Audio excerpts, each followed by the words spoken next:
नहमदुहु व नुसल्ली व नुसल्लिमु अला रसूलिहिल करीम अम्मा बाद फ़अऊज़ु बिल्लाहि मिनश शैतानिर रजीम बिस्मिल्लाहिर रहमानिर रहीम। मेरे मुअज़्ज़ज़ सामाईन इकराम अस्सलामु अलैकुम व रहमतुल्लाहि व बरकातुहू। मैं अपने रब कायनात से ये दुआ करती हूँ कि मेरे जितने भी सुनने वाले हैं रब कायनात सबको सेहतमंद तंदुरुस्त और लंबी ज़िंदगियाँ अता फरमाए। हम सब की हर मुश्किल और परेशानियों तंग दस्तियों में मेरा रब कायनात हमारी मदद अता फरमाए। हमें ज़हनी रूहानी जिस्मानी अजियत और तकलीफ़ और बीमारियों से निजात अता फरमाए। हमें ज़हनी और रूहानी सुकून अता फरमाए। हमें बीमारी दुनिया से बचाकर बीमारी मदीना बनाए। और जो हम सब के हक़ों में बेहतर है मेरा रब कायनात हमारे लिए वो अता फरमाए। और जो हमारे हक़ों में बेहतर नहीं उसका ख्याल भी हम सब के दिलों से निकाल दे और हम सबको अपनी रज़ा पर राज़ी रहने वाला बना दे।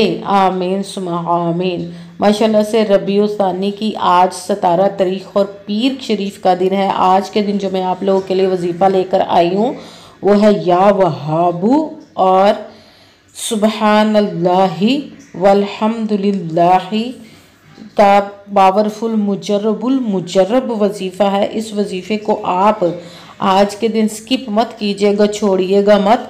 जैसे वीडियो मिले फ़ौरन पढ़ लीजिए। अगर फ़ौरन किसी मजबूरी की वजह से ना पढ़ सके तो इस वीडियो को अपने पास सेव कर लो। जैसे ही आपको टाइम मिले तो इस वजीफ़े को लाजमन पढ़िएगा। ये बहुत ही ख़ास पावरफुल मुजर्रब वजीफ़ा है जो सालों से आपकी हाजात रुकी हुई हैं वो आपकी हाजात इंशाअल्लाह उल अज़ीज़ रब कायनात के हुक्म से पूरी हो जाएंगे। सारी उम्र ना आपको मिल सका वो इस वजीफ़े को करते ही इंशाअल्लाह रब कायनात अपने हुक्म से आपको अता फरमा देगा। बहुत ही ख़ास पावरफुल मुजर्रब वजीफ़ा है। इस वजीफ़े को किसी भी मकसद के लिए पढ़ सकते हैं। रब कायनात के गैबी ख़जानों से दौलत लेने के लिए पढ़ सकते हैं। आपका अपना घर नहीं घर ख़रीदने के लिए पढ़ सकते हैं। आपके घर में लड़ाई झगड़े रहते हैं, नचाकी परेशानी मुफलसी गरीबी है उसके लिए पढ़ सकते हैं। आप इस वजीफ़े को आपकी औलाद नहीं आपकी औलाद नाफरमान है उसके लिए पढ़ सकते हैं। आपके ऊपर बहुत ज़्यादा कर्ज है उतरने का सबब नहीं बन रहा है या आपने अपनी कीमती चीज़ या पैसे किसी को दिए वापस नहीं कर रहे उसके लिए पढ़ सकते हैं। आपके पास अच्छी जॉब नहीं जॉब लेने के लिए पढ़ सकते हैं। आपकी शादी नहीं हो रही या आपके बच्चों की शादियां नहीं हो रही उसके लिए पढ़ सकते हैं। आपके घर में कोई बहुत ज़्यादा बीमार है या आप खुद बीमार हैं उसके लिए पढ़ सकते हैं। आपका अच्छा भला कारोबार चलता हुआ अचानक से बंद हो गया उसके लिए पढ़ सकते हैं। आपकी ज़िंदगी में आपके घर में सुकून नहीं आपके कारोबार में दौलत में रिज़्क में बरकत नहीं या आपके ऊपर जादू टूना बंदिश नज़रबद हसद कुछ भी उसको ख़त्म करने के लिए पढ़ सकते हैं। मतलब किसी भी मकसद किसी भी हाजत किसी भी मुराद के लिए पढ़ सकते हैं। मगर जब पढ़ने लगे तो रब कायनात की ज़ाते पाक पर यकीन कामिल रख के पढ़िएगा। कहते हैं कि यकीन कामिल होता है पीर कामिल नहीं होता। और अच्छी नीयत रख के पढ़िएगा कि रब कायनात कुरान पाक में इरशाद फरमाता है इन्नमल अमालु बिन्नियात कि जो अमलों का दारोमदार होता है वो नीयतों पर होता है। अगर हमारी नीयत अच्छी है तो हमारा अमल भी अच्छा होता है और अगर हमारी नीयत ही अच्छी नहीं तो हमारा अमल भी अच्छा नहीं होता। चाहे हम जितनी मर्जी मेहनत कर ले जितनी मर्जी कोशिश कर ले हमें उसका फल उसका अजर अच्छा नहीं मिलता। इसलिए अच्छी नीयत रख के पुख्ता यकीन रख के और 5 वक्त की नमाज की पाबंदी लाजमन रखिएगा। फिर इस वजीफ़े को कीजिएगा और वजीफ़ा करते वक्त आपके दिलों में जहनों में ऐसा वसवसा नहीं आना चाहिए कि हम ये अमल कर रहे पता नहीं हमारी मुराद पूरी हो या ना हो। ऐसा हो नहीं सकता कि हम रब कायनात के किसी इसम का या कलाम पाक का वजीफ़ा पढ़ें और हमें कामयाबी ना मिले। ये हमारे ईमान की कमज़ोरी जिसकी वजह से हमें नाकामी मिलती है। आपने सिर्फ अमल करना है उसका फल उसका अजर देना उस ज़ाते पाक का काम क्योंकि उसकी दस्ते कुदरत से कोई चीज़ बाहर नहीं। उसके कुन कहने की देर हर्फ या कून हो जाता है। आपने अमल करने के बाद उसके कुन का इंतज़ार करना इंशाअल्लाह उल अज़ीज़ रब कायनात अपने हुक्म से आपकी तकदीर के बंद तालों को खोल देगा नसीब के सितारों को चमका देगा। आपकी ज़िंदगी में ऐसे ऐसे मोजज़े अता फरमाएगा कि आप खुद देखकर हैरान रह जाएंगे। आपको कभी किसी चीज़ की कमी नहीं रहेगी इंशाअल्लाह उल अज़ीज़ उसके हुक्म से। अगर वीडियो अच्छी लगे तो इसको लाइक ज़रूर कीजिएगा और आगे भी शेयर कर दीजिएगा ताकि किसी दूसरे को हमारी वजह से फ़ायदा पहुँचे तो हमारे लिए सदका जारिया बन जाए। जो नए हैं इस चैनल को सब्सक्राइब कर ले बेल आइकन को भी दबा ले ताकि मेरी अगली आने वाली वीडियो आप तक पहुंच सके। अगर कोई मुझसे किसी मसले के बारे में इस्तिहारा करवाना चाहते हो किसी काम का हिसाब लगवाना चाहते हो किसी काम के लिए वजीफ़े को पूछना चाहते हो या कुरान पाक ऑनलाइन पढ़ना चाहते हो, महफिल मिलादुन नबी के लिए बुलवाना चाहते हो तो व्हाट्सअप का नंबर वीडियो पर चल रहा है, आप लोग मुझसे रब्ता कर सकते हैं। अगर मेरे भाई या बुज़ुर्ग मुझसे रब्ता करना चाहते हो तो व्हाट्सअप पर वॉइस मैसेज करके अपना मसला बता सकते हैं। अगर बहनें या माएँ मुझसे रब्ता करना चाहती हों तो व्हाट्सअप पर वॉइस कॉल करके मुझसे बात कर सकती हैं, अपना मसला बता सकती हैं। आपने वजीफ़ा करने से पहले कमेंट्स में अपना नाम, जहां आप रहते हो जगह का नाम और अल्लाह पाक का करम ज़रूर लिखना है, ताकि मैं भी आप लोगों के लिए दुआ कर सकूँ और फिर वजीफ़े की भी आप लोगों को इजाज़त मिल जाएगी। आपने वजीफ़ा करने से पहले पूरी वीडियो को ध्यान के साथ सुन के समझ के फिर वजीफ़े को करना है। ऐसा ना हो कि वीडियो को स्किप कर करके छोड़ के सुने और फिर कोई बात रहे जो वजीफ़ा करे ठीक ना हो। आपने ना तो किसी अमल में कम करके पढ़ना, ना ज़्यादा बढ़ा कर पढ़ना है।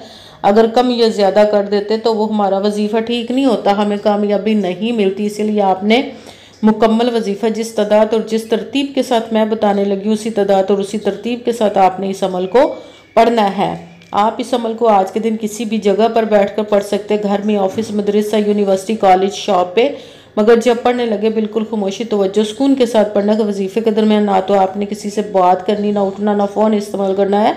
अगर हम वजीफ़े के दरमियान किसी से बात कर लेते, उठ जाते, तो वो हमारा वजीफ़ा ठीक नहीं होता, हमें कामयाबी नहीं मिलती। इसीलिए आपने मुकम्मल वजीफ़ा पढ़ने के बाद किसी से बात करनी, उठना या कि फ़ोन इस्तेमाल करना है। आप इस वजीफ़े को आज के दिन किसी भी वक्त पढ़ सकते, किसी भी नमाज के साथ पढ़ सकते, नमाज के अलावा भी पढ़ सकते हैं। अगर नमाज के साथ पढ़ रहे तो नमाज मुकम्मल पढ़ने के बाद, दुआ मांगने के बाद आपने इस अमल को पढ़ना है। अगर नमाज के अलावा पढ़ रहे तो बावजू होकर ऐसी जगह पर बैठकर पढ़ना जहाँ बिल्कुल खामोशी, तवज्जो, सुकून के साथ आप इस अमल को पढ़ सकें। जब अमल करने के लिए आप बैठ गए तो एक मरतबा आपने दुरूद पाक पढ़ना। कोई सा भी दुरूद पाक पढ़ सकते, मगर दुरूद इब्राहिमी जो नमाज में पढ़ा जाता है वो वाला दुरूद पाक पढ़ ले तो ज़्यादा बेहतर, वरना कोई सा भी दुरूद पाक आप पढ़ सकते हैं। दुरूद पाक पढ़ने के बाद आपने एक मरतबा आऊज़ु बिल्लाहि मिनश शैतानिर रजीम बिस्मिल्लाहिर्रहमानिर्रहीम पढ़कर अपने मकसद की नियत कर लेनी है, जिस मकसद, जिस हाजत के लिए आप इस अमल को पढ़ने लगे हैं। फिर सबसे पहले नंबर पर जो आपने वजीफ़ा पढ़ना वो रब्बे कायनात के एक इसम मुबारक का पढ़ना, या वहाबू, या वहाबू, या वहाबू, या वहाबू, या वहाबू, या वहाबू। इसको आपने 11 मरतबा 11 टाइम पढ़ना। फिर साथ ही दूसरे नंबर पर जो वजीफ़ा पढ़ना है, तीसरे कलमा शरीफ का पढ़ना है, सुबहानल्लाहि वल्हम्दुलिल्लाहि वला इलाहा इल्लल्लाहु वल्लाहु अकबर। सुबहानल्लाहि वल्हम्दुलिल्लाहि वला इलाहा इल्लल्लाहु वल्लाहु अकबर। सुबहानल्लाहि वल्हम्दुलिल्लाहि वला इलाहा इल्लल्लाहु वल्लाहु अकबर। सुबहानल्लाहि वल्हम्दुलिल्लाहि वला इलाहा इल्लल्लाहु वल्लाहु अकबर। सुबहानल्लाहि वल्हम्दुलिल्लाहि वला इलाहा इल्लल्लाहु वल्लाहु अकबर।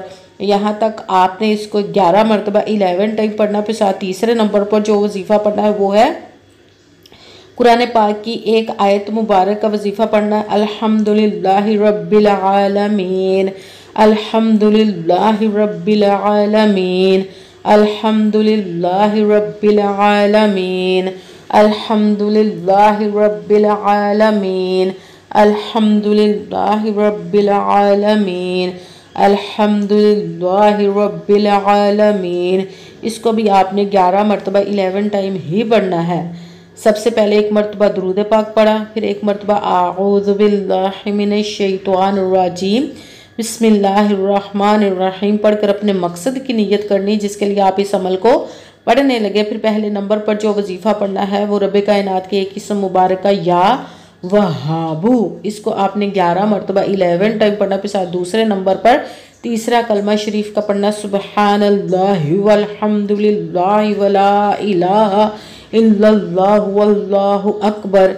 यहाँ तक आपने इसको 11 मरतबा 11 टाइम पढ़ना। फिर साथ ही तीसरे नंबर पर कुरान पाक की सूरह फातिहा का एक आयत का वजीफ़ा पढ़ना है, अल्हम्दुलिल्लाहि रब्बिल आलमीन। इसको भी आपने 11 मरतबा 11 टाइम ही पढ़ना है। फिर जब आपने सबसे आखिर में एक मरतबा दुरूद पाक पढ़ना, वही दुरूद पाक पढ़ना जो दुरूद पाक आपने वजीफ़ा शुरू करने से पहले पढ़ा था और जितनी मरतबा पढ़ा था आपने, जब दुरूद पाक पढ़ लिया, अब आपका वजीफ़ा मुकम्मल हो गया। अब आपने दोनों हाथों को रब्बे कायनात की बारगाह अक़दस में बुलंद कर लेना है। सबसे पहले अपने गुनाहों की बख्शिश की दुआ मांगनी, फिर जिस मकसद जिस हाजत के लिए आपने इस अमल को किया उसकी खूब दुआ कीजिएगा और दुआओं में मुझे भी याद रखिएगा, मेरे लिए भी दुआ कीजिएगा। जज़ाकल्लाहु खैरा।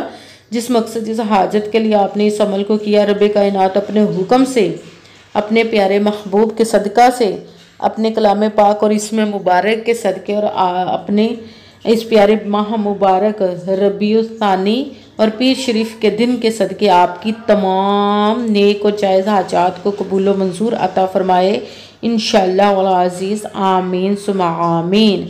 अस्सलामु अलैकुम व रहमतुल्लाहि व बरकातुहू।